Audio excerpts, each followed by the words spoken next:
Good morning, Boker Tov. It should be a good morning for Klal Yisrael. May we hear Besoros, Tovos, Yeshuas, V'Nachamos. We should hear good news, sweeping victory. Our hostages should be brought home. The army should be able to retire. And please God, we should hear only good things. I want to thank our generous Amuna series sponsors for the year, our dear friends to whom we are so grateful, Avi and Bella Morgan, in memory of Bella's mother, Dr. Ellen Chanzer, and in memory of Rabbi Dr. Brian Galbert. Also, this morning's shir is sponsored in honor of Refuah Shlema for Alexander Ben Rosa. Should have a complete and a speedy Refuah Shlema. You have flyers on your chairs to remind you. This Motzei Shabbos, we are welcoming back and once again hosting Dr. Erica Brown, an amazing woman, an amazing speaker, Vice Provost of Values and Leadership at Yeshiva University, holding each other up in crisis. She's a wonderful speaker. That is this Motzei Shabbos at 8:30 p.m.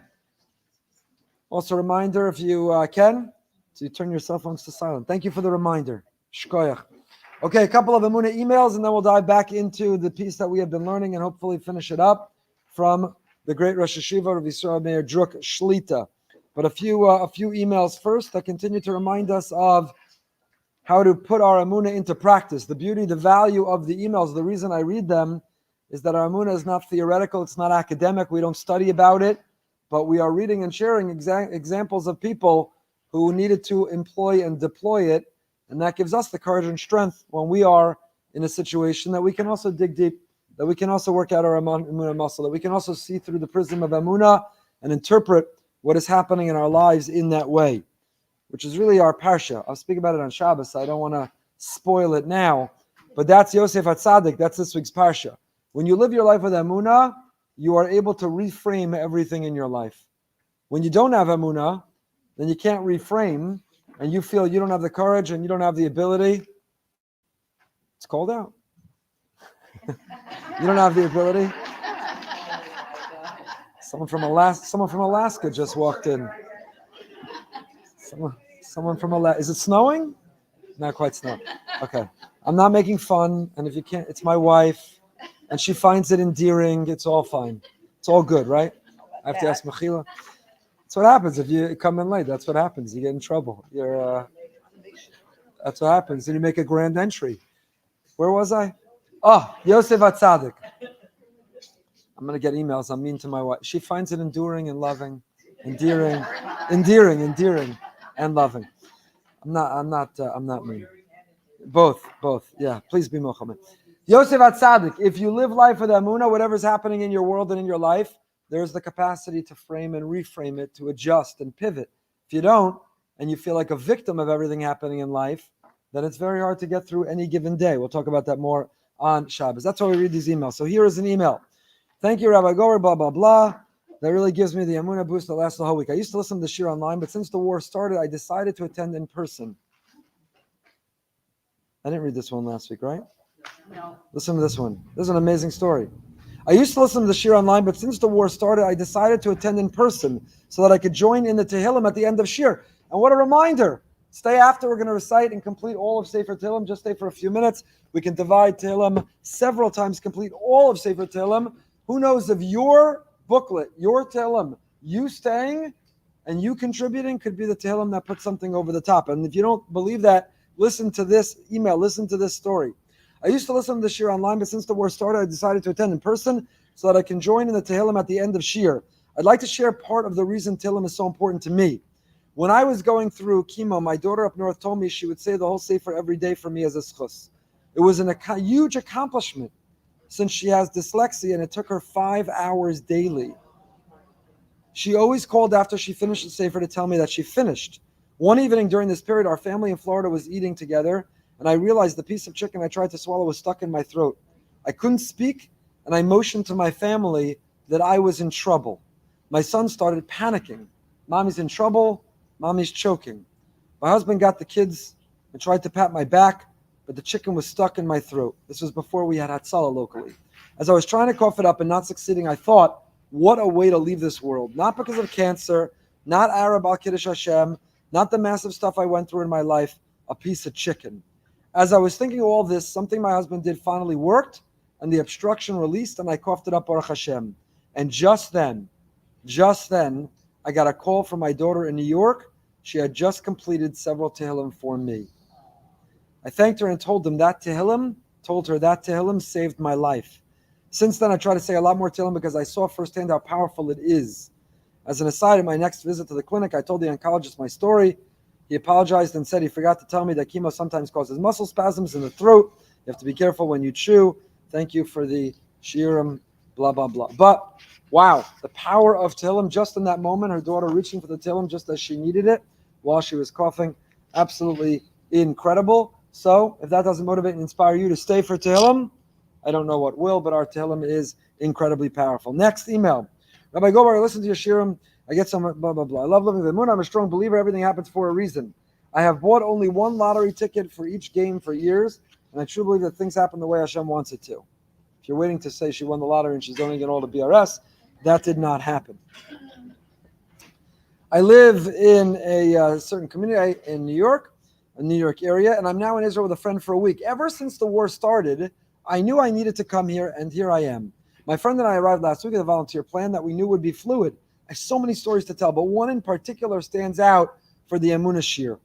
First, though, on Monday we went to Bnei Mitzarim, a yeshiv half a mile from Egypt, 8 miles from Gaza. It's one of the of Chalutza. We went for 2 days to help with farming. It was crazy. I was sitting on the sand picking cherry tomatoes while listening to the Emunah shir and listening to booms and airplanes. We were assuming it was the IDF doing all their work. Anyway, today we went to a Shiva visit for a fallen soldier, and then we made our way to Hadassah Hospital to visit wounded soldiers who are in rehab. Our contact told us there was one particular wounded soldier who has been in the hospital a while and had 4 kids. The kids had nothing to do when they arrived to visit, and our contact asked if we could bring age-appropriate things for him to give to his children when they came. So, we bought games and books, and we went to the hospital. We were met by a soldier who was our contact there. She told us we were not allowed to go in and meet the soldiers because they were tired and visits were hard for them. She said she would give the toys to the soldier for us. We then said the soldier was expecting us according to our contact. She said she would call upstairs and see, and then she said the soldier was sleeping. We walked with her to an area and gave her the toys. We were, of course, disappointed, but I channeled my Amuna brain and said, we were really there to help the soldiers. If it was too much for them, so be it. It wasn't really about us. I decided I wanted a picture of the rehab hospital sign. Right after I took the picture, we stood for a few minutes to regroup and figure out our next step. I then noticed a few guys with instruments walking into the hospital. I approached them and asked them if they were singing for the soldiers. They said not the soldiers, but someone who was a victim of a bombing in Yerushalayim. I asked if we could join them, and they said we could. We went into the patient's room, and it turns out that one of the musicians was the victim's son. As the band was setting up, we introduced ourselves. We said we came from Teaneck to visit. I asked if there was anything he wanted us to go home and tell others. First, he said, Baruch Hashem, he survived, since the friend he was sitting with at the time did not. And second, he said, 5 minutes before the attack, he was learning that someone was complaining of a pain to his leg. But then he was reminded that he was lucky he didn't have a pain in his eye. The victim suffered a leg injury. His roommate is a wounded soldier. The music started. Turns out the patient is Avigdor Spanier. Not sure if spelled correctly. He's a rabbi. The music was incredible. The rabbi had such joy in his face and sang along. There was a patient in a wheelchair in the hallway listening to the music. I asked the singers if he could join us, and he said yes. So much joy and Amuna in the room. Our soldier contact from earlier walked into the room and was a little surprised to see us upstairs. She handed us back our bag of toys and asked if we wanted to give the soldier we were supposed to meet the gifts. We said sure. She introduced us to the soldier that was listening to the music. We said to come and listen with us. We couldn't believe this is who we were supposed to meet. And we weren't allowed to. And then that was the person they invited into the room to come hear the music with them. We left the room. We gave him the toys directly ourselves. We had such amazing experiences. We're going home tonight. I have to process it all. Sorry this is so long. I just needed to share since I felt this was a real Emunah moment. We were disappointed not to see the soldiers. The musicians came at the exact moment we needed them to, so we can go upstairs. The music and Emunah was so much more than we thought we could get. We were moved beyond words. Another incredible, incredible story. Beautiful, beautiful Emunah stories. Please keep the emails coming. I don't know about anybody else, but they give me tremendous chizuk and inspiration.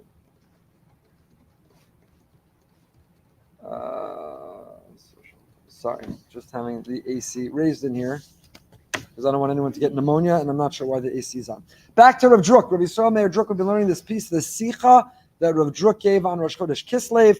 We're now the 8th day of Teves. And Rav Druk was speaking about the power of those who are not physically on the front lines, The soldiers who deserve our greatest support and love and admiration and help and honor are on the front lines risking their lives. In fact, tonight on Behind the Bima, we interview our dear friend Nir Rubin, who you may remember was a guest in our community several years ago through an amazing program called Peace of Mind. He and his unit came after fighting in Lebanon and losing soldiers then. They came here with their therapist. Peace of Mind is an incredible program in which, with therapists, they come for 2 weeks to work on PTSD, to work through things that Israelis generally like to deny they have to work through. And it was a new movement to get people to work through. We developed an incredibly close connection with that unit, with Nir in particular. While we were in Israel a couple of weeks ago, Nir came to the base. We made a barbecue. He's an incredible musician. He sang and he played. We spoke about it last week on the Bima and put the little clip of him singing the Misha Berach for Tzahal. And he left us that night from singing and dancing. And he went into Gaza, and his commander was shot and killed and died in his arms. And on Behind the Bima tonight, he talks about what that was and kissing him and saying goodbye. But how powerful that was. And then he talks about Hashem and Amuna and fighting and why we are unstoppable and why they will win this war. These people are unbelievable. They're angels. Angels. Angels. This past Shabbos, Dana Cohen, her husband Aviad, killed on October 7th, defending not his yeshuv, but the neighboring one of Prigan. Left 6 orphans, 6 children. They were here for Shabbos as well. And she's just beyond words. Her Emunah, her faith, her connection to Hashem, of course her grief and her sadness. But these people, they are the hot spot that we connect through. When we struggle, when we suffer, when we're unsure if there is a Hashem, we connect through their hot spot. These people, they are extraordinary. So soldiers like Nir, his unit, his friends, hundreds of thousands on the front line, they are the central part of winning this war. But we've been learning that we are all reservists. We're all called up. We're all contributing our part. And that when we daven, that's the place where the miracle happens. The bracha Sha'asa Nes L'Avoseinu B'Makom Hazeh was said on the rock that Moshe orchestrated the tefillah. That was the battlefield from which the battle was won. And Noach was responsible. Thank you. Noach was responsible. They're called, we last learned, the May Noach, the floods of Noach, because Noach could have and should have davened for his job. It wouldn't have helped. It wouldn't have helped. Avram Avinu saw that when you have less than 10, it doesn't help. He didn't ask. He didn't bother for less than 10. Noach had less than 10. That's why he didn't bother. It wouldn't have helped. And the last thing we left off with was Rav Chaim Shmulevitz. Rav Chaim Shmulevitz taught that a Jew cries out because they're in pain. Even if their cry won't necessarily bring about a different result, their cry won't transform the response. Nevertheless, when you're in pain, you scream ow. And if you didn't scream ouch, if you didn't scream ow, then what does that mean? You're not in pain. And if what's happening, if every day you wake up, if in the middle of the night you wake up and you long to hear a headline, no new soldiers, no new count, no new casualties, but we haven't had such a headline. I don't know that there's a day non-ceasefire, and even during the supposed ceasefire was a terror attack in Yerushalayim. We haven't had such a day. How are we not yelling, ouch? How are we not in pain each and every day? If you can go through your day, if you're not tied to those news, if you're not checking, if life is ordinary and as usual, I think there's work to do. There's work to do. So Noach was responsible. They're called the Mei Noach, and we are accountable. If we don't stay for the Tillim and say Tillim and contribute what we can, learning and davening and merits and schusim and achdus and ava and shalom and reyes and love and financial support and all the different ways that we're called upon to make a difference, then it correlates and corresponds with us and the difference that we could have made. We're in the second to last paragraph on the first side. Im kain, kasher klal Yisrael nimtzarim b'tzar. When the Jewish people are in a moment of crisis, a moment of difficulty, a challenging time, we have to be a part of this process, to cry out and to daven and to storm the gates of heaven, to tear up the heavenly decree. And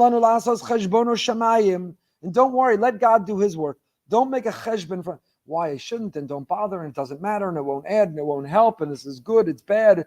Let Hashem do his part. He doesn't need your help. He's Hashem. He's Hashem. Our job is to be part of the community who are in pain, to be counted of those people who can't go on with life as usual and life as ordinary. V'hamaracha mitisi kol kol Yaakov. And our job at this time is for the voice of Yaakov, to be louder and stronger than ever. Kvishadorshu Chazal, as our rabbis say, the Medrash teaches, Bizman shekolo shel Yaakov matzui bebate kinesios, ein hayadayim midei Esav. Ein hayadayim midei Esav. This past Shabbos we had, in addition to Dana, in addition to our dear friend Yedid Yeharush, just extraordinary heroes. They would tell you they're ordinary, and they are ordinary. They're not influenced, they're not influencers, they're not famous, they don't have a huge following online, but when you interact and engage and you hear their stories, there's nothing ordinary about them. Nothing ordinary about them. For those of you who are here, those of you who heard, you know exactly what I'm talking about. But we also, as part of this past weekend, had Bret Stephens, the great columnist, Pulitzer Prize-winning journalist. Anyway, I see the speech he gave on Shabbos was a dry run of the column that he published today in the New York Times, essentially the same ideas. But he had previously published about the October 8th Jew. And he talked about how after October 7th, the October 8th Jew has to be forever different.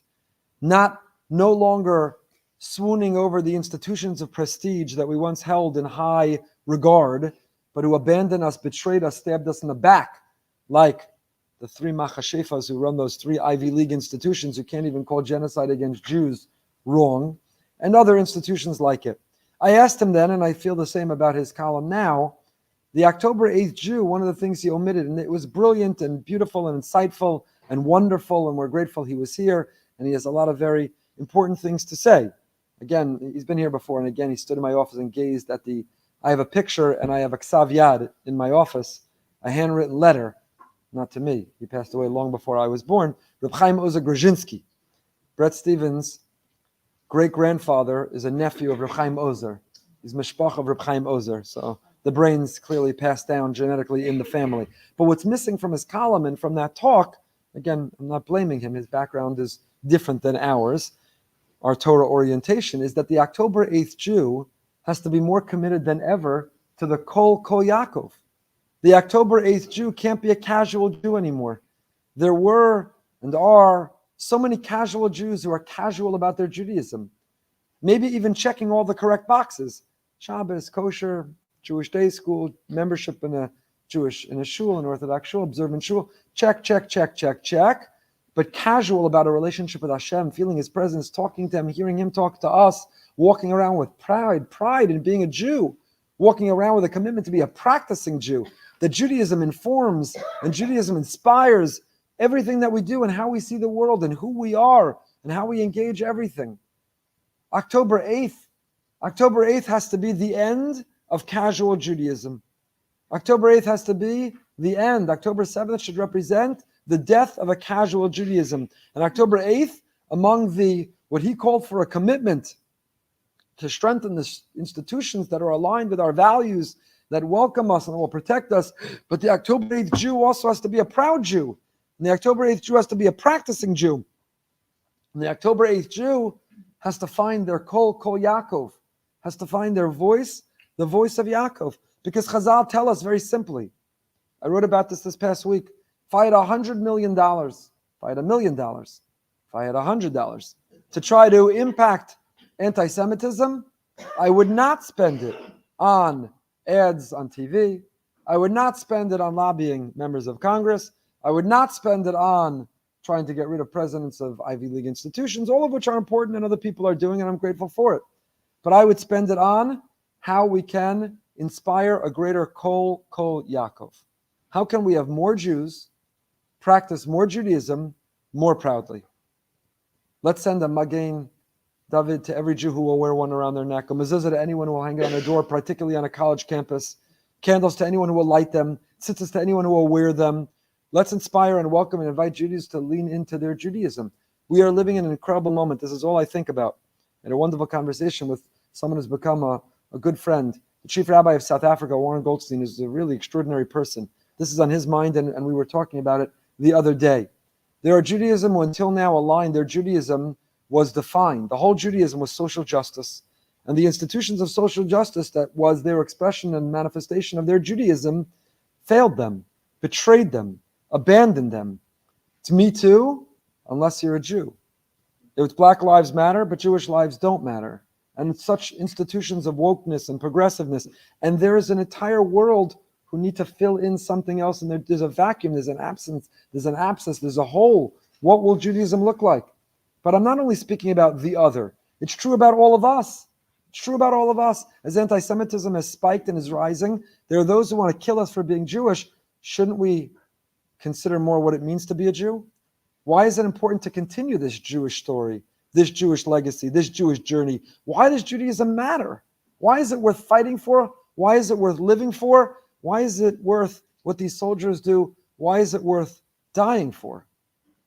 Yedidia was at my home on Motzei Shabbos talking to a few of us, and he described Yedidia, who was the leader of Chalutza of Shlomit, who put the community on his shoulders on October 7th and stayed with them as they were relocated first to Gush Etzion, now to Kramim, and then went with his unit to go fight, and has been in and out of Gaza. And he described, I didn't know this, when you go into Gaza, when you go into war, I guess there's somewhere on the border that you pass through that they check your dog tags around your neck, and apparently there's also some ID in your boots. And he said, in that moment, your life flashes before your eyes. They check your dog tags in case there's nothing else left of you to identify you with other than your dog tags. And he described in that moment is you confront the reality that you might be going in, but you might not be coming out.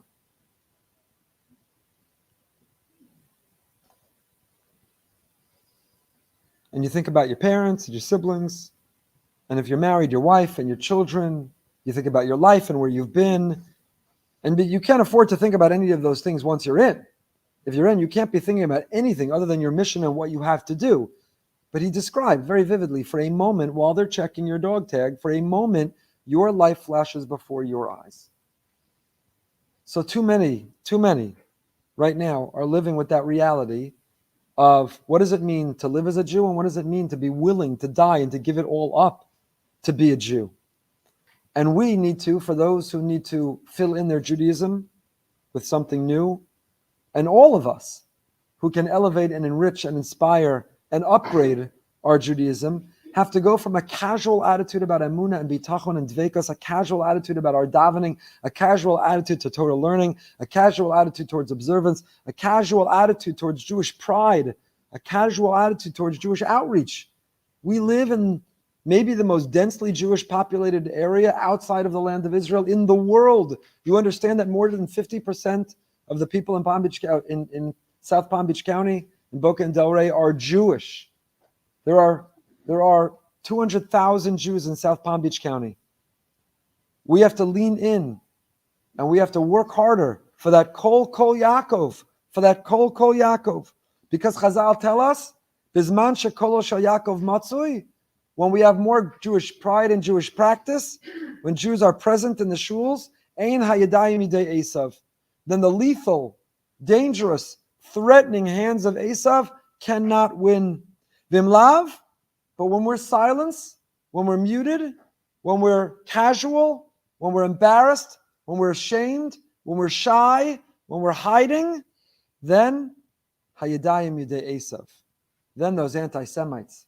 So the real answer to anti-Semitism is, of course, lobbying, and of course it's confronting, and of course it's legislation. Yes, those are all critical components. But and I won't call anyone out by name right now, the alphabet soup of Jewish institutions. I won't mention by name. Millions, tens, hundreds of millions of dollars have been spent in organizations whose sole existence is to confront anti-Semitism, and the result is anti-Semitism at an all-time high. Anti-Semitism as the greatest hate crimes in America. So maybe it's time to rethink. Maybe it's time to do something different. Maybe it's time to shake it up. Maybe it's time to invest in other answers to anti-Semitism. And I would argue to you that Hakol Kol Yaakov, counterintuitively, that yes, it's about confronting anti-Semites, but it's also about confronting ourselves. It's almost easier to confront the anti-Semite, to call out, to be critical, to post on social media, to write to our friends, can you believe, did you see, we can't tolerate, this is no good, this is unconscionable, I'm outraged. That's easier. It's easier to confront the other, but maybe we also need to confront ourselves. Is our Kol Yaakov? How is our Jewish pride? How is our Jewish practice? How is our Jewish outreach? Where are we?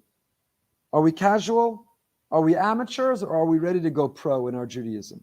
We spoke about that on Shabbat Shuvah a few years ago. An incredible book that we worked off of and showed the total sources or origins of it. An amazing book called The War of Art by Stephen Pressfield. The War of Art. Not the art of war, but the war of art. It's a little book. You'll finish it in one reading. Stephen Pressfield is a Yid. And in fact, we developed in that Shabbat Shuvah drasha, the War of Art, he talks about resistance. And all throughout the book, when he talks about resistance, it struck me this is the most eloquent description I ever heard of the Yetzer Hara. And when I later looked, he actually wrote an essay online, Stephen Pressfield, saying that resistance is what's called the Yetzer Hara. He's not a practicing Jew, but he's a Yid. I got to get him on behind the bima because his books are amazing. He wrote a great book about the Six-Day War and reconquering Yerushalayim. He wrote a book that became a famous movie. I forgot what it's called. I didn't read the book or watch the movie. I don't remember. But anyway, read the book, The War of Art. He calls it resistance. And in that book, he talks about that when do you have your breakthrough? When can you overcome resistance? This is a man who was homeless and slept in his car and couldn't get published until he was in his maybe 40s, maybe late 30s, I don't remember. And he spoke about the resistance that was holding him back. And how do you break through to achieve and accomplish your dreams, your aspirations, your vision, your hopes? How do you break through and overcome that resistance? And he speaks about and he develops in this little book. Again, you'll finish it in one reading. The answer is you have to go from being an amateur to a professional, from an avocation to a vocation. And he talks about what that means and how you do it, the mechanics of it. And what we developed and all I thought about when I read it was that's Yiddishkeit. Are we amateur? Is Yiddishkeit like a hobby on the side? Is it a hobby on the side? Really, I'm a country club Jew. Really, I'm a fashionista. Really, I'm a professional. Really, I'm a business person. Really, I'm a this, I'm a that. I do a little Yiddishkeit on the side. I go to shul on the weekends. I send my kids to the Jewish school. I observe the holidays. On the side, it complements my life. I'm an amateur. I have a hobby. It's a hobby, Yiddishkeit. Or is Yiddishkeit not a, is it our vocation? Is it our passion? Are we ready to turn pro? You overcome and you break through resistance when you're ready to become professional. Or do you want to stay an amateur throughout life? So Kol Yaakov, are we ready to go professional? Or are we just casual amateurs? Are we ready? That's where I'd put the money. That's where I'd invest it. That's where I'd hang billboards to invite all of us. I don't want to point fingers. It's the unaffiliate. It's all of us. All of us need to hold up that mirror and look at ourselves and confront ourselves and find our voice, our Kol Yaakov, our voice of Yiddishkeit. Part of being an October 8th Jew has to mean the end of a casual Yiddishkeit. You see it all over Israel, this incredible spiritual awakening, this awakening of people who had never engaged and never encountered and were never interested, who are now open. And I don't want to romanticize or over-dramatize. It's not that the entire country now is keeping Shabbos, and it's not. But a lot of people who previously not only were disinterested, they were actually opposed to, are now open. And what do we need to be open to? Even within our observant lives, are there aspects of observance that we were cynical about, that we had resistance to, that we're ready to finally take seriously? We're ready to take seriously. והניצחון הוא האבן שישב עליו משה ובייס המדרש עצמו, אבל אין לידע זאת באופן פשוט וברור, שאנו אלו שנמצאים בזמן מלחמה, ובזמן מלחמה אסור להיות חלילה ברפיון, אלא על כולנו להסגייס למערכה. And Rav Druk is describing this particularly about coming to shul, going to shiurim, coming to the Beis Medrash, learning and davening and saying Tehillim. But he's saying none of us have the right to say, unless just like with the real army, if somebody is eligible for the physical army, I shouldn't say the real army because the spiritual army is also the real army, but if somebody is eligible for the physical army, but let's say they go for their, what's it called? Evaluation, assessment, their physical, there's another word, and let's say they're disqualified. There's a physical disability, a mental or emotional disability, so they're exempt. Someone is exempt. If being in the army will be hurtful or harmful to them, they're exempt. And I would argue the same thing is true here. And I want to say this with sensitivity because I've received emails from people who have their own mental struggles that if they would indeed engage the pain of what's going on right now, they would become debilitated. They mentally, physically don't have the capacity to feel that sadness. If they would engage in a way that would feel the sadness, they would be so debilitated, it would be harmful and almost irreparable to them. So just like the physical army, there are exemptions. I would say this also, spiritually associating, identifying, connecting, feeling an empathy for what's going on. Also, there are exemptions, and I want to say that clearly and with sensitivity. But if one does not fit into the exemption, which most do not, then we're all in this army, says Rav Druk. Nobody has the luxury of saying, I'm not in the army. We are all called up, and we're all called upon, and we are all reservists, and we are all in. This chazek b'torah b'tfilah, you hear from Nir Rubin tonight. If you listen, Nir Rubin fought in Lebanon and lost friends. He was done. He's out. He's got a wife and beautiful kids and lives on a yeshuv and plays incredible music all over Israel. He's done. He put in his time. He lost people. He gave a piece of his soul. But that doesn't work. That exemption doesn't qualify. He was called up, and he still has to go in. Yechavid and I last night were at the Hatzalah Gala, and they honored there a retired general whose son was killed on October 7th, and in the middle of Shiva, got up, put on his uniform, aborted and abandoned the Shiva to go fight, because it was a Mechemes mitzvah, and he had a contribution to make, a commander, a leader. He put on a uniform in the middle of Shiva for his son who died in this war to go fight. And the room, you could imagine, stood and applauded and honored him. These are unimaginable. He didn't do that because he would be in Miami at a gala and get recognition and honor. And he didn't do that because someone would write a book about him. He didn't do that so people would notice. He did that because it was desperate times, called for desperate measures. He did it because he felt he didn't have a choice. And that's the feeling that we have to have about leaning into our Yiddishkeit, our Kol Kol Yaakov. Whatever it is, however it expresses itself, and it's different for every one of us.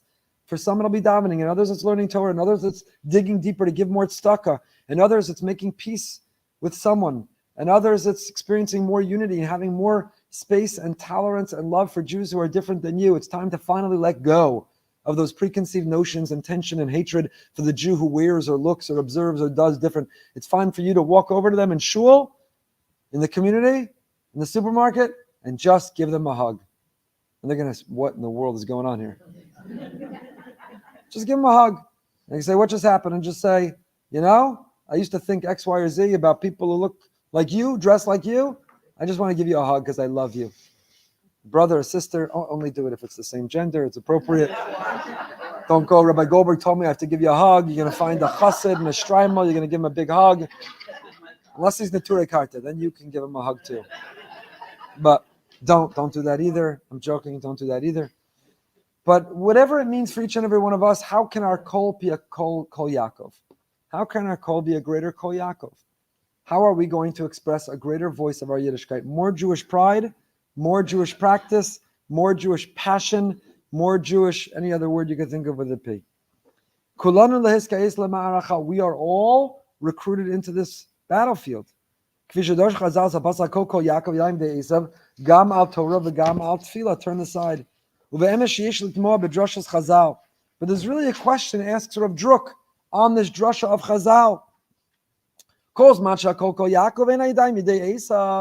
Anytime the voice is not the voice of Yaakov, then the hands, anytime the voice is the voice of Yaakov, then the hands will not be the hands of Esav.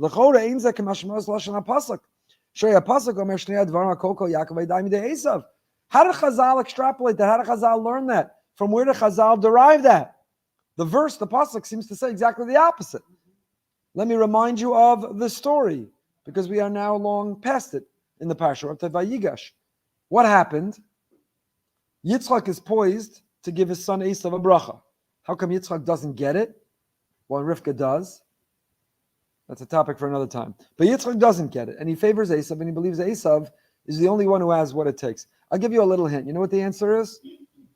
The war of Tafshin Pei Daled, what you're watching right now.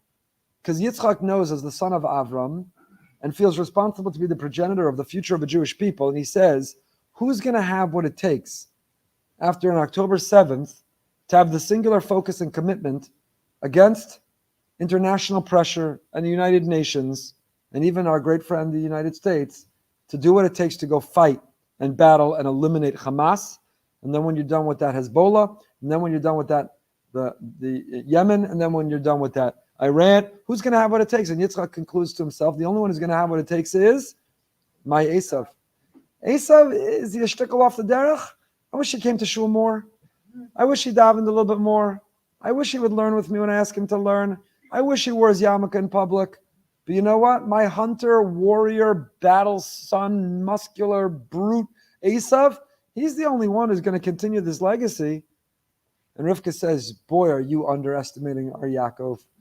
You have no idea. Why? Because he's pale and meek and sits in the base medrash all day? Boy, are you underestimating our Yaakov. And Yitzchak, there's only one way that you're going to realize how much you're underestimating him. And you know how that is? I'm going to orchestrate with him to fool you.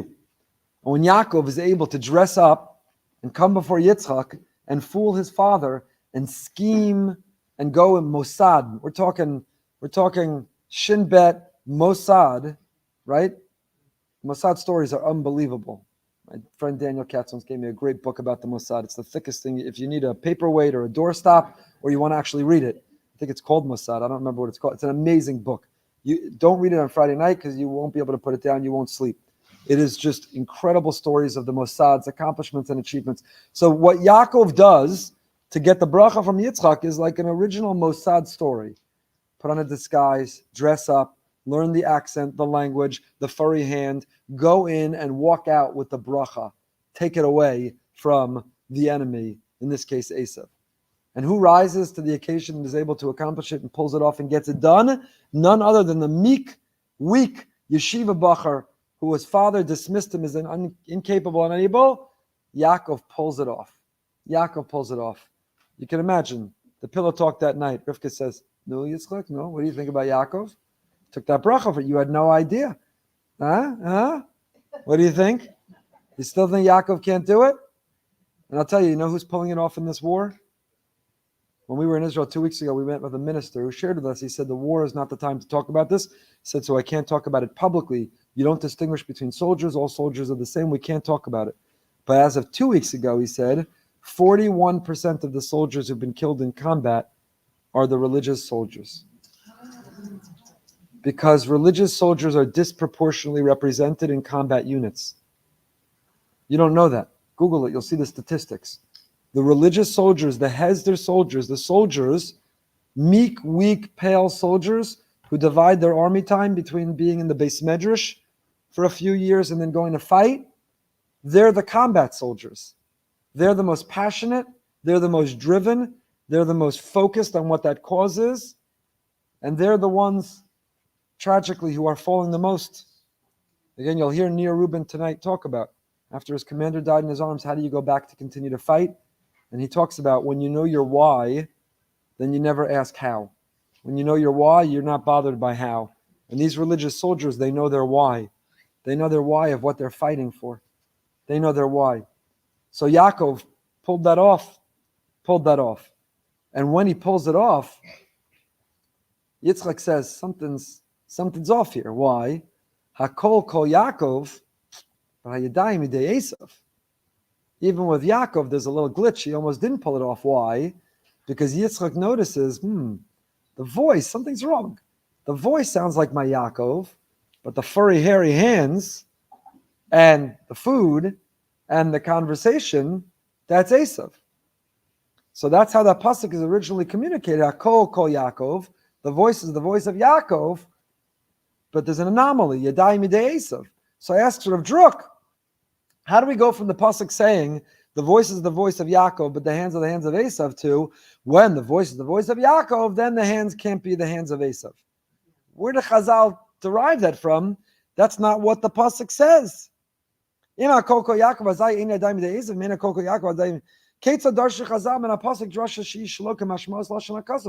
could our rabbis derive and extrapolate a conclusion that flies in the face and contradicts exactly what the verse itself is saying? Shall we leave it here? Okay, Elaine wants us to solve the mystery. At least we'll start the answer. When Yitzchak said this pasuk, Hakol kol Yaakov v'yadayim midei Esav, Amar zos bitmiya. he said it as a question. He said it as a question. Hakol kol Yaakov hayadayim b'yedei Esav? Question mark. Shelo yitachein shegam hakol kol Yaakov v'gam hayadayim b'yedei Esav. The reason he asked it as a question was, it's incompatible. It's inconceivable. It's incongruous. It's impossible. It can't be. It's not compatible. You can't simultaneously have the voice of Yaakov and yet the hands be the hands of Esav. It